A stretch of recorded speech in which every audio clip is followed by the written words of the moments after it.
အသက်တရာအရွယ်အဖိုးအိုတဦးသည်လေကားမှဆင်းရသည်မှာအလွန်ပင်ပန်းသည်ဟုခံစားရသဖြင့်နောက်တစ်စက္ကန့်တွင်ပင်သူ၏မြေမလေတိုက်ရိုက်ထုတ်လွှင့်နေစဉ်ကြည့်ရှုသူတန်းပေါင်းများစွာ၏ရှေ့မှောက်၌တာတာယာယာလေထဲသို့ပြန်တက်သွားခဲ့သည်ထိုအပြုမှုကြောင့်လိုက်၏လူကြိုက်များမှုမှာချက်ချင်းပင်ပောက်ကွဲအားကောင်းသွားခဲ့သည်အဘဲကြောင့်ဆိုသောထိုဖိုးအိုသည်တောင်ပေါ်တွင်တောရဆောက်တည်နေသောမတည်နိုင်သည့်ဝိဇ္ဇာတဦးဖြစ်နေသောကြောင့်ပင်သူပိုက်စားသည့်အခါတောကောင်တစ်ကောင်ကိုဖမ်းယူခင်စားပြီးရင်ငက်သည့်အခါငါးတစ်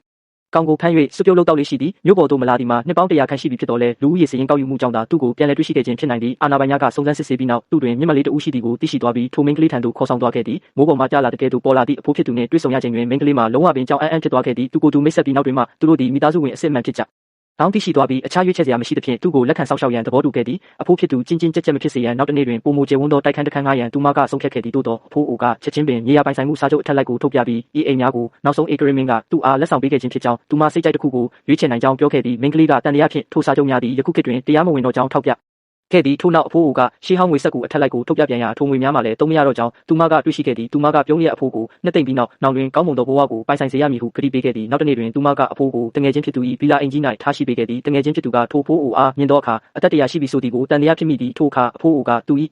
အသက်မှာ200ဖြစ်ကြောင်းချက်ချင်းပြင်ပေးခဲ့ရာတငယ်ချင်းဖြစ်သူမှာအံ့အားတင်လုံး၍စကားပင်မထွက်နိုင်ဖြစ်သွားခဲ့သည်အဖိုးအိုကိုနေရာချပေးပြီးနောက်မိန်းကလေးကအဖိုးမှာစိတ်နှဲလွတ်နေကြောင်းတငယ်ချင်းဖြစ်သူအားတိုးတိုးလေးရှင်းပြခဲ့သည်တငယ်ချင်းဖြစ်သူကလည်းလိုက်ပြန်လွှင့်ရန်သူမကိုတိုက်တွန်းခဲ့သည်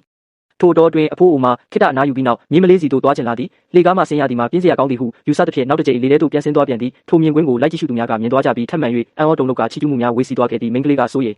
တကြီးဖြင့်အဖိုးအစဉ်ပြေရလားဟုမေးရသူကဒါဘာမှမဟုတ်ပါဘူးဟုအေးစစ်စစ်ပင်ပြန်ဖြေခဲ့သည်သူမကမယုံကြည်သဖြင့်ကျမ်းမာရေးစစ်ဆေးမှုခေါ်သွားရန်ဆိုပြောတော့လဲအဖိုးကသူ၏ကျမ်းမာတန်ဆွမ်းမှုကိုတက်တည်ပြရန်နောက်တစ်ကြိမ်ပြန်ပြဖို့ကြိုးစားခဲ့သည်သူမကထိတ်လန့်တကြားတားမြစ်လိုက်ပြီးခဏလောက်ထိုင်နေပေးရန်တောင်းပန်ခဲ့သည်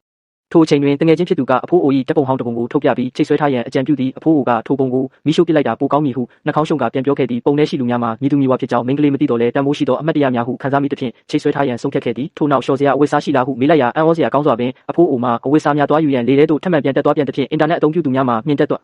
ထားကြသည်ကြည့်ရှုသူဦးရေမှာလည်းချက်ချင်းပင်တန်းနှစ်ချီကျော်လွန်သွားခဲ့သည်မိန်းကလေးနှစ်ဦးမှာဘဝတစ်ခုစတင်တော်မူဟုယုံကြည်လာကြပြီးတငယ်ချင်းဖြစ်သူကဤအဖိုးအိုအားကဘာကျော်တစ်ယောက်ဖြစ်အောင်လုပ်မည်ဟုချက်ချင်းကြေညာခဲ့သည်ထိုစဉ်တငယ်ချင်းဖြစ်သူ၏မိသားစုဝင်များရောက်ရှိလာကြသည်အဖိုးအိုကသူတို့သည်အန္တရာယ်ရှိသူများဖြစ်ကြောင်းခံစားမိသဖြင့်သူတို့ကိုရင်ဆိုင်ရန်လေထဲသို့ပြန်တက်သွားပြန်သည်တငယ်ချင်းဖြစ်သူ၏ဖခင်ဖြစ်သူကဤအဖိုးအိုသည်ကိုယ်ခံပညာအလွန်ကျွမ်းကျင်သူဖြစ်ကြောင်းချက်ချင်းပြောခဲ့သည်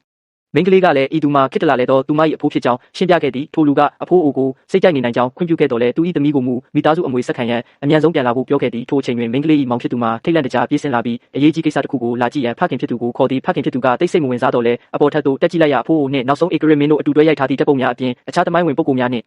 ရိုက်ထားသည့်ပုံများကိုပါတွေ့လိုက်ရသည်ထိုပုံများထဲတွင်သူတို့၏ဘိုးဘေးများကအဖိုးအိုအားဒူးထောက်၍လက်ဖက်ရည်တေးခင်းပေးနေသည်ကိုပင်တွေ့ရသည်ဖခင်ဖြစ်သူမှာလုံးဝစွန့်အမင်တက်သွားခဲ့သည်ထို့နောက်သူကအောက်ထပ်တွင်သူ၏အစွမ်းထက်ဆုံးတက်တော်ဆောင်ကျန်နေခဲ့သည်ကိုတတိယကတက်တော်ဆောင်ကအဖိုးအိုကိုထိခိုက်အောင်လုပ်မိမည်ဆို၍အမြန်ပြေးဆင်းသွားခဲ့သည်သို့တော်သူရောက်သွားချိန်တွင်အဖိုးအိုကတက်တော်ဆောင်အားလေထဲမှလက်ဟန်ချေဟန်လေးတစ်ခုဖြင့်သာမြေပြင်ပေါ်သို့